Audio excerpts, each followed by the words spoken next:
नमस्कार and welcome to my YouTube channel English for all. This is Manish Rai. आज की video है वर्ग 9 के लिए। जी बच्चों, वर्ग 9 की सेकंड इंग्लिश बुक से भारती पूर नामक पाठ की ये दूसरी वीडियो है। जी बच्चों, UR अनंत मूर्ति की रचना भारती पूरा की ये दूसरी वीडियो है। पहली वीडियो में हमने देखा था बच्चों कि कैसे इंग्लैंड से पढ़ करके लौटा एक लड़का जिसका नाम है जगन्नाथ, वह अपने समाज में, वह अपने गांव में नई चेतना पैदा करना चाहता था। और वो देख रहा है कि नई चेतना पैदा करने के बीच में सबसे बड़ा जो रोड़ा है ना, उसके गांव का मंदिर है और मंदिर के भगवान लॉर्ड मंजूनाथ है। तो वह मंजूनाथ के मीथ को, उनके मिथक को तोड़ना चाहता था। लेकिन वह इससे पहले कि मंजूनाथ के मिथक को तोड़े, वह अपने कुल देवता भगवान नरसिंह के मिथक को तोड़ना चाहता था। वह इसके लिए भगवान नरसिंह की जो मूर्ति है ना, जो शालिग्राम है, उसको अछूत लोगों से चाहता था कि वे लोग आएं और इस मूर्ति को छुएं और इनके मिथ को तोड़ें। तो इसी पे आधारित यह सामाजिक रचना है। तो आइए भारतीपुर की ये दूसरी वीडियो है ना, दूसरी वीडियो की शुरुआत पेज नंबर 37 यहाँ से करते हैं। बच्चों लिखा है, सॉरी वहाँ से नहीं करेंगे हम लोग, यहाँ से करना है, द एब्सर्डिटी से करना है। जी, the absurdity of his action, ये जो देख रहे हैं ना, एब्सर्डिटी का मतलब होता है बेतुकापन। Of his action flashed in his mind, यानी वह जो कुछ भी कर रहा था ना, तो वो उसको बड़ा, मतलब क्या कहा जिसको, बेतुका जो चीज़ें हैं ना उसके दिमाग में वो कौंध रही थी। ईट वाज ही, यानी उसी ने, ईट वाज ही, उसी ने, किसने, जगन्नाथ ने, who had made a Shaligram of this stone by taking it out to the pariahs to touch it। बच्चों, pariahs का मतलब होता है अनटचेबल, मतलब अछूत लोग, यानी समाज के निम्न वर्ग के लोग, समाज के निम्न तबके के लोग। तो यहाँ पे कहा गया कि it was he who had made a Shaligram of this stone by taking it out to the pariahs to touch it। यानी उसी ने, जगन्नाथ के परिवार के लोगों ने ही इस पत्थर को क्या बना दिया था, शालिग्राम का रूप दे दिया था। वास्तव में वह पत्थर था, वह समाज को दिखाना चाहता था कि ये पत्थर है, लेकिन समाज के लोग ये मानने को तैयार नहीं थे कि ये पत्थर है। उनका मानना था कि ये शालिग्राम है, ये भगवान है, और वो दिखाना चाहता था कि यह क्या है, पत्थर है। तो ये यहाँ पे कहा गया कि इन्हीं लोगों ने, जगन्नाथ ने ही, जगन्नाथ के परिवार के लोगों ने ही, समाज के लोगों ने ही इस पत्थर को क्या बना दिया था, शालिग्राम बना दिया था। By taking it out to the pariahs touch it, यानी पराया को छूने के लिए अछूत लोग इस पत्थर को छुएं, इसके लिए वो पत्थर को घर से बाहर लेके जा रहा था, और इसी कारण वह पत्थर था ना, शालिग्राम का रूप ले लिया था। ही स्टॉप्ड, वह ठहर गया, जगन्नाथ जो था ना वह ठहर गया। With great effort he looked around, with great effort यानी बड़े प्रयास के साथ, ही लुक्ड अराउंड, उसने चारों ओर देखा, यानी माहौल बहुत टेंस था बच्चों, तो वो चारों तरफ मुड़ करके देखा। Aunt and the entire household, aunt मतलब जो परिवार में जो आंटी थी ना, और इंटायर का मतलब होता है समूचा, हाउस होल्ड का मतलब होता है घर बार। And aunt and the entire household, यानी आंटी और पूरा घर, वेयर स्टैंडिंग देयर, वहीं पे क्या था, खड़ा था, घर के सभी लोग वहीं पे खड़े थे। At one corner of the बरामदा, और बरामदा के एक कोने पे ही सा द सर्वेंट्स, जगन्नाथ ने नौकरों को देखा। एक और परिवार के लोग खड़े थे, दूसरी ओर बरामदा में एक कोने में परिवार के नौकर खड़े थे।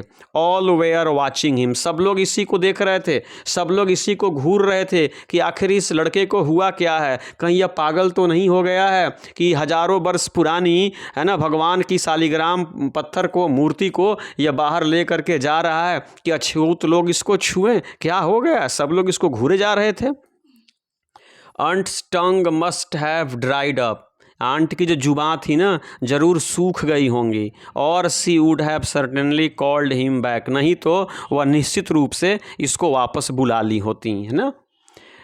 सी वाज स्टैंडिंग देयर, बच्चों आंटी जो थी ना वहीं पे चुपचाप खड़ी थी। सी वाज स्टैंडिंग देयर, वह वहीं पे बरामदे में चुपचाप खड़ी थी। लाइक ए मदर, जिस प्रकार से एक माँ खड़ी होती है। स्टेयरिंग एट, स्टेयर का मतलब होता है घूरना, देखना। At the dead body of her son being taken away for cremation, बच्चों क्रीमेशन का मतलब होता है दाह संस्कार, यानी जैसे अपने मरे हुए लड़के को दाह संस्कार के लिए ले जाते हुए मृत शरीर को एक माँ जिस प्रकार से देखती है ना, उसी प्रकार से आंटी जो थी वह इसको देख रही थी कि क्यों यह मेरे भगवान को घर से बाहर लेकर के जा रहा था। तो जैसे एक माँ अपने पुत्र को, मरे हुए पुत्र के शरीर को देखती है ना, उसी प्रकार से वह जगन्नाथ को देख रही थी। नॉन हैड एवर डेयर्ड, किसी ने कभी साहस नहीं की थी, डेयर का मतलब साहस करना। None had ever dare to take this 1000-year-old Shaligram out of the house, यानी कभी किसी ने इस 1000 वर्ष पुराने शालिग्राम मूर्ति को घर से बाहर ले जाने की साहस नहीं की थी, और आज यह लड़का कर रहा था। What ever she could be thinking of it had become part of Jagannath's own mind, यानी उसकी चाची जो कुछ भी सोच सकती थी, आंटी जो कुछ भी सोच सकती थी, अब वह सारी सोच अब इसके दिमाग का हिस्सा हो गई थी। अब इसके दिमाग में वह सारी चीज़ें चल रही थी जो इसके चाची के दिमाग में चल रही थी। He felt the presence of her eyes within him, बच्चों जगन्नाथ ने फेल्ट किया, महसूस किया, the presence of her eyes within him, यानी अपने अंदर अपनी चाची की, अपने आंटी की प्रेजेंस को, उनकी आँखों की उपस्थिति को उसने क्या किया, महसूस किया। And the black stone held tightly in his hand burned like cinder, और बच्चों यह पत्थर की मूर्ति को, शालिग्राम को अपने हाथों में कस करके पकड़ा रहा और बरामदे में खड़ा रहा। एक तरफ नौकर खड़े थे, दूसरी तरफ परिवार के लोग खड़े थे, सब इस लड़के को घूरे जा रहे थे कि आज तक किसी की हिम्मत नहीं हुई ऐसा करने की, और आज यह इस शालिग्राम को बाहर लेकर के जा रहा है ताकि अछूत इसको छुएं। सब लोग बड़े परेशान थे। अब देखिए क्या हो रहा है। Was he doing this for the sake of the pariahs? क्या जगन्नाथ के लिए कहा गया है कि क्या वह है ना अछूतों के लिए ऐसा कर रहा था, और फॉर हिज ओन से, क्या वह सिर्फ अपनी खातिर कर रहा था, यानी वह घर की शालिग्राम को बाहर लेके जा रहा था, वह क्यों कर रहा था ऐसा? वह परायास के लिए कर रहा था या स्वयं के लिए कर रहा था? Was it to discard Brahminism, बच्चों डिस्कार्ड का मतलब होता है त्याग देना, छोड़ देना। क्या वह ब्राह्मणवाद को छोड़ देना चाहता था? क्या वह ब्राह्मणवाद को त्याग देना चाहता था? क्या उसे ब्राह्मणवाद पसंद नहीं था? डिस्कार्डिंग एवरीथिंग, क्या वह सब कुछ छोड़ देना चाहता था? डिस्कार्ड का मतलब छोड़ देना होता है। क्या वह सब कुछ छोड़ देना चाहता था? Was he now going to tread what Adiga would call the path of an avadhuta, क्या वह उस सड़क पे चलना चाह रहा था जिसको अडीग अवधूत कहते हैं? क्या जगन्नाथ उस पाथ पे, उस रास्ते पे चलना चाहता था जिसको अडीग पाथ ऑफ अवधूत कहते हैं? It bewildered him to realize, बच्चों बेविल्डर का मतलब होता है, जो बेविल्डर देख रहे हैं ना, इसका मतलब होता है हैरान होना। उसे हैरानी हुई यह जान करके। At this very moment all his marks and ruses were going up from him in vapour, बच्चों वेपर का मतलब वाष्प होता है, यानी उसे हैरानी हुई यह जान करके कैसे उसने जो कार्ल मार्क्स को पढ़ा था, उसने जो रसेल को पढ़ा था ना, उनके जो सारे विचार थे ना, भाप बन करके उस शरीर से क्या हो रहे थे, उड़ रहे थे, यानी अब दिमाग काम नहीं कर रहा था। यानी जितना ये कार्ल मार्क्स को पढ़ा था, रसेल को पढ़ा था ना, इसे महसूस हुआ कि वो सारी चीज़ें कैसे है ना हवा बन करके क्या हो रही हैं, उड़ रही हैं। बड़ी परेशान है जगन्नाथ, परंपरा को तोड़ना चाहता था। He try to clear up his thoughts, अब इसके मन में जो विचार आ रहे थे ना, उसको इसने क्लियर अप किया।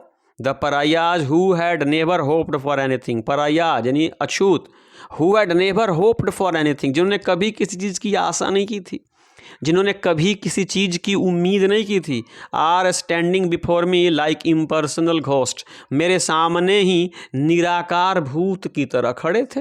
यानी परायाज लोग, अछूत लोग, जिन्होंने अपने जीवन में कभी किसी चीज़ की उम्मीद नहीं की थी, मेरे सामने ही भूतों की तरह खड़े थे। I can't stop here for ever in A state of palpitation, बच्चों पल्पिटेशन का मतलब था घबराहट, यानी मैं यहाँ हमेशा के लिए घबराहट की स्थिति में खड़ा नहीं हो सकता। जगन्नाथ बड़ा घबराया हुआ था बच्चों, घर में सब लोग परेशान थे, छूत भी परेशान थे, नौकर भी परेशान थे, घर के लोग भी परेशान थे, मंदिर का पुजारी भी परेशान था, और जगन्नाथ भी परेशान था। कह रहा है कि I can't stop here for ever in A state of palpitation, यानी इस प्रकार के घबराहट की स्थिति में मैं हमेशा के लिए खड़ा नहीं रह सकता। The moment my resolve weekends, यानी जैसे ही, द मोमेंट जिस पल, माई रिजॉल्व मेरा संकल्प, वीकेंड्स कमज़ोर पड़ जाएगा, I will be swept over and put down by my aunt's eyes, यानी जैसे ही, जिस वक्त मेरा निश्चय कि इस शालिग्राम पत्थर को अछूत छुएं। ये जो मैंने निश्चय किया है, जैसे ही मेरा निश्चय कमज़ोर पड़ेगा, जैसे ही मेरा संकल्प कमज़ोर पड़ेगा, तब मेरी आंटी क्या हो जाएंगी, जीत जाएंगी, यानी उनका कहना हो जाएगा और मैं हार जाऊंगा। But I am going forward with the Shaligram in my hand at the same time backing out with misgivings. फिर इसके मन में आ रहा है कि अरे मैं तो शालिग्राम को अपने हाथ में लेकर के आगे बढ़ रहा हूँ, क्या छूत लोग इसको क्या करें, छुएं और भ्रम को क्या करें, तोड़ दें। एट द सेम टाइम, साथ ही साथ बैकिंग आउट विथ मिसगिविंग, साथ ही साथ संदेह के साथ पीछे हट रहा हूँ। इसके मन में आ रहा है कि अरे तो मैं तो शालिग्राम पत्थर लेकर के आगे बढ़ रहा हूँ कि अछूत इसको छुएं और भ्रम को तोड़ें, और साथ ही साथ मेरे मन में यह भी आ रहा है कि मैं वापस लौट जाऊं। Why did this action get into my mind at all? क्यों यह ऐसा करना, यानी यह कारनामा, ऐसा करना, पत्थर को, मूर्ति को लेकर के जाना ताकि छूते से छुएं, ये सब मेरे दिमाग में क्यों आया, यह विचार मेरे दिमाग में ही क्यों आया, ये सोच रहा है। The Parayas should touch the family god before they touch the village god Manjunath. यानी इसके मन में आया था कि जो मंजूनाथ मंदिर के जो देवता हैं ना, उनकी मूर्ति को वे क्या करें, छुएं और भ्रम को क्या करें, तोड़े। इससे पहले कि वे गांव की मूर्ति के भ्रम को तोड़े, ये चाहता था कि मैं कुल देवता, अपने कुल देवता को उनके पास लेकर के जाऊं ताकि मेरे कुल देवता को वे छुएं और परिवार से ही भ्रम को तोड़ा जाए, फिर गांव के भ्रम को तोड़ा जाए। तो आखिर ये सब मेरे दिमाग में क्यों आया? Otherwise this resolve of mind will not be solid and real. अगर मैं ऐसा नहीं करूँगा, यानी गांव के मंदिर के भगवान के मिथक को तोड़ने से पहले यदि मैं अपने कुल देवता के मिथक को नहीं तोड़ूंगा ना, तो मेरा जो रिजॉल्व है, यानी मेरा जो संकल्प है ना, will not be solid and real, इसे वास्तविक और बढ़िया नहीं माना जाएगा, उसने सोचा। The pariahs will not give up their past and accept a new life. अगर मैं ऐसा नहीं करूँगा तो जो अछूत लोग हैं ना, will not give up their past, अपने अतीत को नहीं भूलेंगे, and accept a new life, और एक नए जीवन को स्वीकार नहीं करेंगे। अगर मैंने ऐसा नहीं किया, अगर मैं अपने कुल देवता के मिथक को नहीं तोड़ा, तो शायद ये जो गरीब लोग हैं, लाचार जो हैं, बेबस जो हैं, छूत जो है ना, ये अपने अतीत को नहीं भूलेंगे और एक नए जीवन की शुरुआत भी नहीं करेंगे। आगे कहा गया कि इफ़ आई एम प्रिपेयर्ड, आगे कह रहे हैं कि if I am prepared for the violence necessary for this action. बच्चों, वायलेंस का मतलब होता है हिंसा, नेसेसरी का मतलब होता है आवश्यक, और एक्शन का मतलब होता है कार्य। ये कह रहे हैं कि if I am prepared for the violence necessary for this action, यानी शालिग्राम को बाहर लेकर के जाना और अछूतों से कहना कि इसे छुओ। इस कार्य में जो वायलेंस नेसेसरी है, जो आवश्यक हिंसा है, अगर मैं उसके लिए तैयार हूँ, तो I will have learn the first lesson of the violence of change. तो इसका मतलब ये हुआ कि मैं वायलेंस ऑफ चेंज, यानी परिवर्तन करने के लिए जिस हिंसा की आवश्यकता पड़ती है ना, उसका मैं पहला चैप्टर क्या कर जाऊँगा, सीख जाऊँगा। अगर आज के हिंसा को मैंने बर्दाश्त कर लिया या कर दिया तो I should therefore go ahead, इसलिए मुझे अब आगे बढ़ना चाहिए, इसलिए मुझे अब आगे बढ़ना चाहिए। Believing in my own thoughts, मुझे अपने विचारों पे भरोसा करते हुए कि मैं जो कर रहा हूँ सही कर रहा हूँ, यानी आज इस मिथक को तोड़ना है, आज इस भ्रम को तोड़ना है, मैं ये अच्छा कर रहा हूँ, इसलिए मुझे आगे बढ़ना चाहिए, मुझे दूसरों को नहीं सुनना चाहिए। अदरवाइज आंट विल ट्रायम्फ, अन्यथा आंट क्या हो जाएंगी, ट्रायम्फ मतलब जीत जाएंगी, मतलब उनकी बात रह जाएगी और ये जो मिथ है ना, जो भ्रम है, जो मिथक है, ये समाप्त भी नहीं होगा और अछूतों का जीवन बेहतर भी नहीं होगा। अगर मैं पीछे हट गया तो ऐसा नहीं होगा। It was bitter but once again he looked around, बड़ा कड़वा था ये, लेकिन फिर भी एक बार इसने चारों तरफ देखा। There was a ghastly desolation about the house। बच्चों, जो ghastly desolation देख रहे हैं ना, इसका मतलब भयानक सन्नाटा होता है, घर में भयानक सन्नाटा पसरा हुआ था। It had rejected him, यानी घर में भयानक सन्नाटा था, इसके मन में ये सारी बातें चल रही थी। It had rejected him, इसने इसको अस्वीकार कर दिया था। He felt, जगन्नाथ ने महसूस किया कि इस अंधेरे ने इसको अस्वीकार कर दिया था। And had reduced him to a dry useless thing flung into the courtyard. Courtyard का मतलब आंगन होता है, यानी इसको अस्वीकार कर दिया था, इसने महसूस किया। और इसने महसूस किया, इसने अपने आप को आंगन में फेंकी हुई सूखी अनुपयोगी वस्तु की तरह इसने अपने आप को महसूस किया।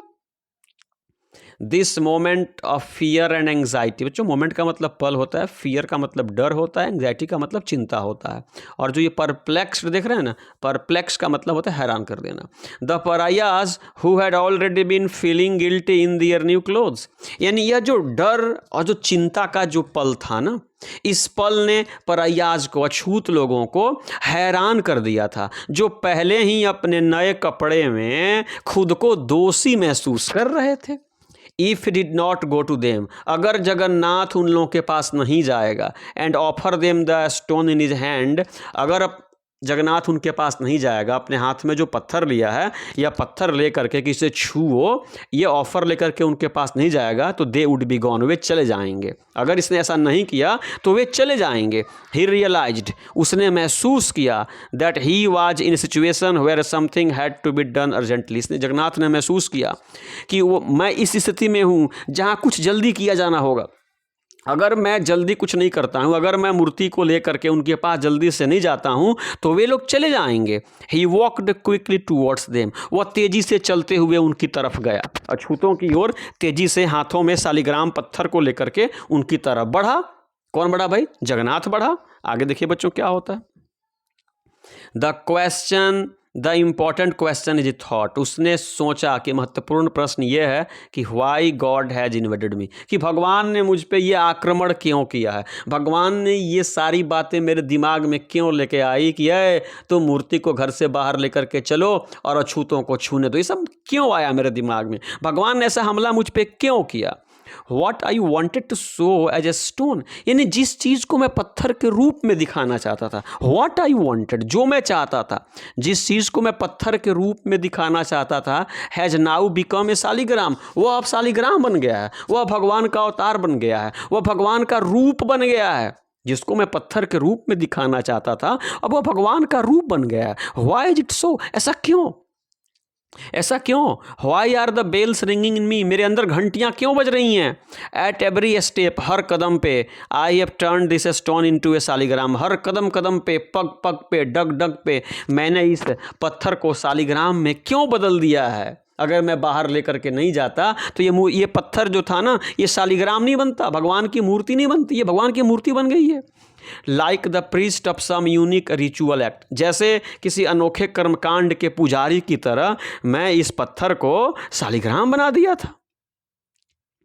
all the time trying to shout out that this is not a Shaligram but a piece of hard stone, मैं हर पल चिल्ला चिल्ला करके यही समझाने की कोशिश कर रहा था कि यह शालिग्राम नहीं है, यह भगवान का अवतार नहीं है, but a piece of hard stone, यह पत्थर है, यह पत्थर का टुकड़ा है, यह शालिग्राम नहीं है। मैं चीख चीख करके यही समझाने की कोशिश कर रहा था।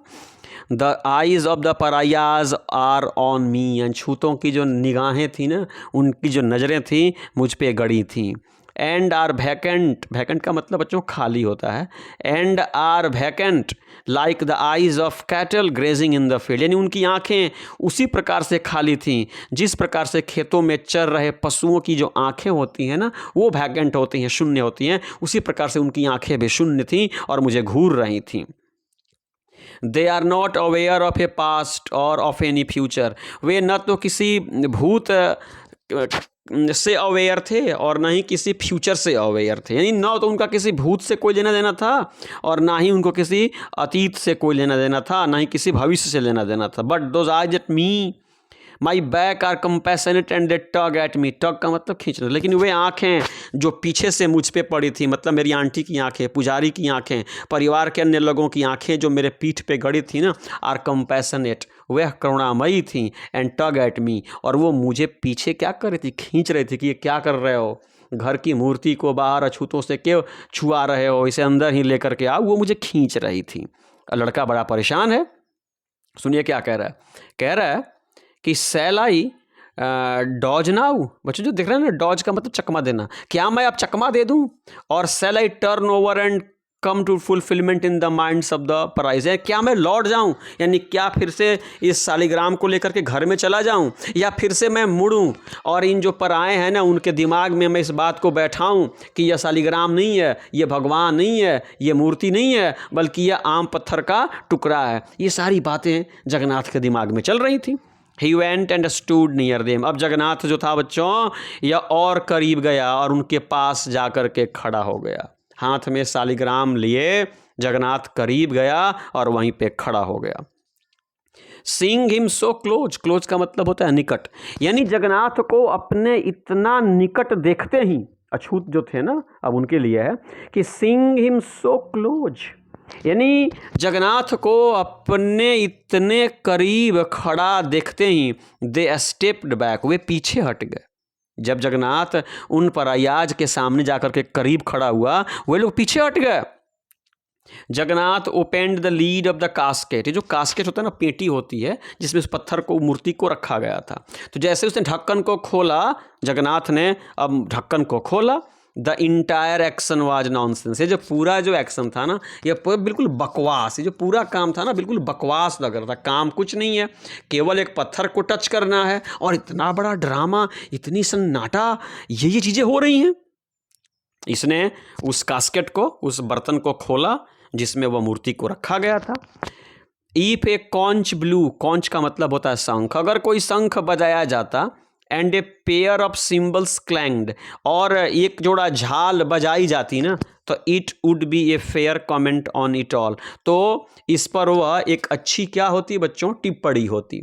अगर जैसे ये मूर्ति को खोल रहे हैं ना, तो खोलने के दौरान अगर कोई शंख बजाया जाता या एक जोड़ा झाल बजाया जाता ना, तो यह क्या होता कि उस पर अच्छी या उचित टिप्पणी होती। यानी जिस प्रकार से भगवान को नहलाया जाता है तो शंख बजता है, झालें बजती हैं ना, उसी प्रकार का ये कारनामा हो रहा था। तो अगर शंख बजता और झालें बजती ना, तो यह उस पर एक उचित क्या होती, टिप्पणी होती।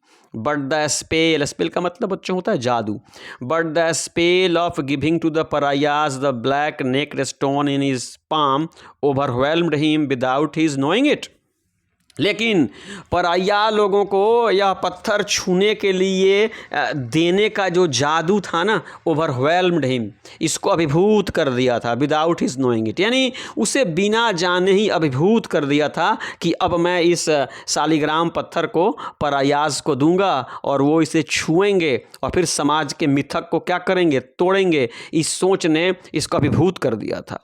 The veins of his throat swelled, the veins of his throat, इसकी गले की जो नसें थी ना, जब बच्चों आप भी जब स्ट्रेस में होते हैं या चिल्लाते हैं ना, तो जो गला होता है ना, गले की जो नसें फूल जाती हैं, तो इसकी भी गले की नसें क्या हो गई थी, फूल गई थी। He said in a deep trembling note, और कांपती हुई आवाज़ में, और कांपते हुए आवाज़ में जगन्नाथ ने कहा, टच दिस, इसे छुओ। अब करीब लेकर के गया था, इसके गले की नसें फूल गई थी, आवाज़ कांप रही थी, और कांपते हुए आवाज़ से कहा, टच दिस, इसे छुओ।